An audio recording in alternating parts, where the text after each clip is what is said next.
Há 2000 anos, as profécias do Antigo Testamento que tratavam da vinda do Messias ao mundo, enfim se cumpriram. Mas mesmo nascendo no meio do povo de Deus, os judeus nunca reconheceram Jesus como seu Salvador e não receberam como deveriam.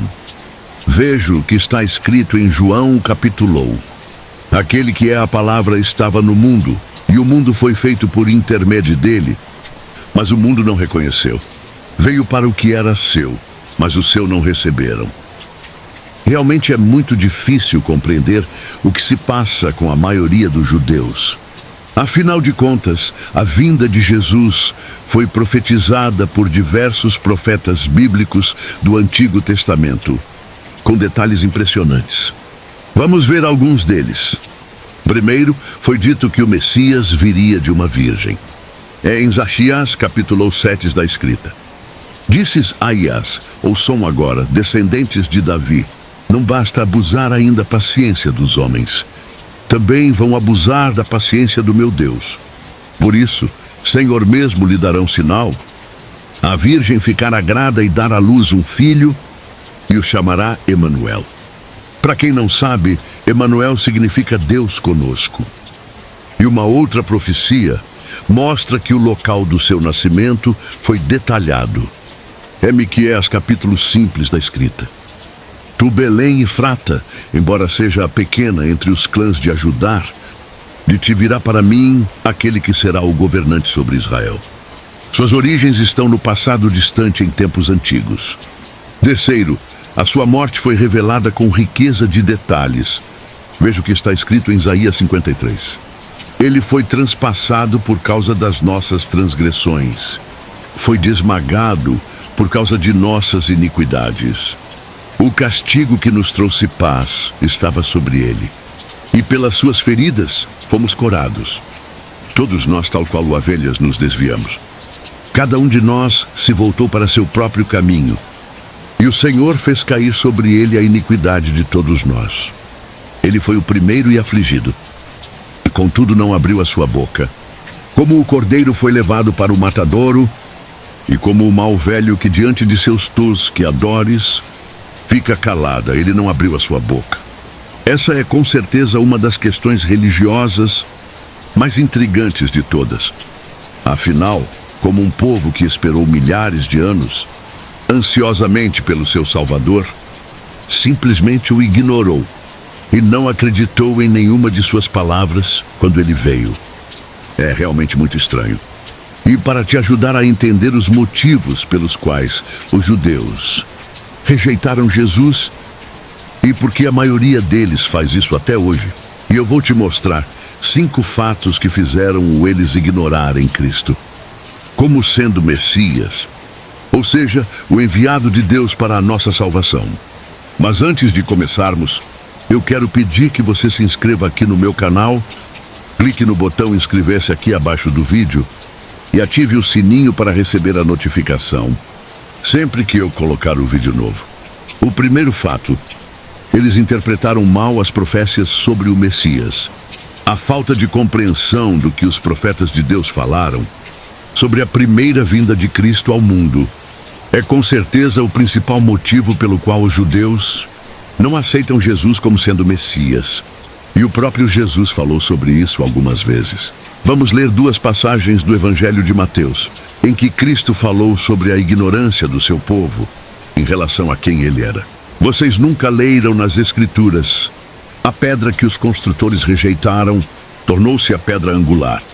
E isso vem do Senhor e é algo maravilhoso para nós. E pouco depois, em uma outra ocasião, Jesus voltou a fazer críticas aos judeus, dizendo a eles o seguinte: vocês estão enganados porque não conhecem as Escrituras, nem o poder de Deus. E foi por causa dessas afrontas aos religiosos judeus, que se gabavam de ter o conhecimento perfeito da Torá, que é como eles chamam o Antigo Testamento, que os líderes judeus decidiram prender Jesus e condená-lo à morte de cruz. O Messias que eles tanto aguardavam estava bem ali ao lado deles, mas o orgulho os impediu e ainda impede enxergá-lo. O segundo fato, eles esperavam por um líder poderoso. A história dos judeus é marcada por opressão de outros povos. Foi assim nos tempos de Moisés, de Jeremias, de Daniel e de outros homens de Deus. E nos tempos de Jesus não foi diferente. Por mais que eles não fossem mais escravos como eram no passado, os descendentes de Israel viviam sob o domínio do Império Romano e na esperança de que seriam libertos de mais um longo período de opressão e tivessem o domínio sobre si mesmos e também sobre outros povos menores. Os judeus esperavam por um Messias poderoso que descesse dos céus cheio de sua glória para trazer liberdade e justiça aos escolhidos de Deus. Jesus, porém, nasce como filho de um carpinteiro, sem nenhuma riqueza ou poder político. Ele não era o Messias que eles queriam, mas quando viram a sua sabedoria e os sinais que ele operava, os judeus ficavam escandalizados. Vamos ver o que está escrito em Mateus capítulo 13. Chegando à sua cidade, começou a ensinar o povo na sinagoga. Todos ficaram admirados e perguntavam: de onde ele vem esta sabedoria e estes poderes miraculosos? Não é este o filho do carpinteiro? O nome de sua mãe não é Maria, e não são seus irmãos Tiago e José, seu irmão e Judas? Não estão conosco todas as suas irmãs? De onde, pois, ele obteve todas essas coisas? E ficavam escandalizados por causa dele. Mas Jesus lhes disse: só isso a própria terra, e isso a própria casa, é que um profeta não tem honra. Olha isso, irmãos. Os judeus viraram as costas para Jesus, porque viram que ele não atenderia o desejo ambicioso deles, de se libertar do domínio de Roma e fazer deles o povo mais poderoso da terra. A verdade é que eles não entendiram que o propósito de Cristo era trazer o reino de Deus e libertá-los do domínio do pecado. Veja o que ele disse a Pilatos: o meu reino não é deste mundo. Se fossem os meus servos, lutariam para impedir que os judeus me prendessem, mas agora o meu reino não é daqui. O terceiro fato, Jesus apontou os pecados dos judeus. Como nós vimos antes, os religiosos judeus eram muito orgulhosos e eles acreditavam ser melhores que as outras pessoas. E Jesus deu um exemplo muito claro sobre isso, na parábola do fariseu e do publicano, que eram os homens que cobravam os impostos na época. Veja o que está escrito: alguns que confiavam em sua própria justiça e desprezavam os outros. Jesus contou esta parábola. 2 homens subiram ao templo para orar. Um era fariseu e o outro publicano. O fariseu em pé orava no íntimo: Deus, eu te agradeço porque não sou como os outros homens, ladrões, corruptos, adúlteros, nem mesmo como este publicano. Jejuo 2 vezes por semana e dou o dízimo de tudo quanto ganho. Mas o publicano ficou à distância. Ele nem ousava olhar para o céu, mas batendo no peito dizia: Deus, tenha misericórdia de mim, que sou pecador. Eu lhe digo que este homem, e não outro, foi para casa justificado diante de Deus. Pois quem se exalta será humilhado, e quem se humilha será exaltado. Jesus contou esta parábola com o objetivo de confrontar os judeus, que se consideravam perfeitos e sem pecados. E o fato de dizer a verdade àqueles homens despertou a ira em seus corações. Vamos acompanhar o diálogo de Cristo com alguns líderes religiosos. Veja o que Jesus disse: vocês estão fazendo as obras do pai de vocês. Protestaram eles: nós não somos filhos ilegítimos. O único pai que temos é Deus. Disse-lhe Jesus: se Deus fosse o pai de vocês, vocês me amariam, pois eu vim de Deus e agora estou aqui. Eu não vim por mim mesmo, mas ele me enviou. Porque a minha linguagem não é claro para vocês, porque são incapazes de ouvir o que eu digo. Vocês pertencem ao pai de vocês, o diabo, e querem realizar o desejo dele. Ele foi homicida desde o princípio, e não se apegou à verdade, pois não há verdade nele. Quando mente, fala sua própria língua, pois é mentiroso e pai da mentira. No entanto, vocês não criam em mim, porque lhes digo a verdade. O quarto fato: Jesus não se prendia às tradições judaicas. O povo judaico sempre foi um dos mais religiosos e apegados às suas tradições. E entre elas estava desguardar o sábado. Afinal, de acordo com a lei de Moisés, contido nos 10 mandamentos, aquele era um dia sagrado. Mas Jesus, por mais que fosse um judeu e tivesse crescido em meio a essas tradições, sabia que os verdadeiros mandamentos eram amar a Deus sobre todas as coisas, e ao próximo como a si mesmo. E foi isso que ele fez. Certa vez, ao entrar no templo, Jesus disse àqueles homens: eu lhe digo que aqui está o que é maior do que o templo. Se você soubesse o que significa, com estas palavras: desejo misericórdia, não sacrifícios, não teriam condenado inocentes, pois o Filho do Homem é Senhor do sábado. O Novo Testamento nos mostra que pelo menos por 7 vezes Cristo operou milagres no sábado, cumprindo seu propósito, honrando e glorificando a Deus. Por isso, ele foi duramente criticado pelos líderes religiosos da época. Infelizmente, estes perseguidores não estavam enxergando além das suas regras e tradições exageradas, e começaram a procurar uma forma de matar Jesus. O quinto fato: os judeus preferiram ouvir os seus líderes religiosos. Os judeus esperavam o Messias poderoso e político, não filho de carpinteiro que mal tinha onde dormir. Por isso, eles se apegavam a qualquer figura que demonstrasse a liderança e poder de convencimento, e Jesus outra vez os confrontou. Veja o que ele disse aos seus discípulos a respeito dos principais homens do templo: deixe-nos, eles são guias cegos. Se um cego conduzir outro cego, ambos cairão no buraco.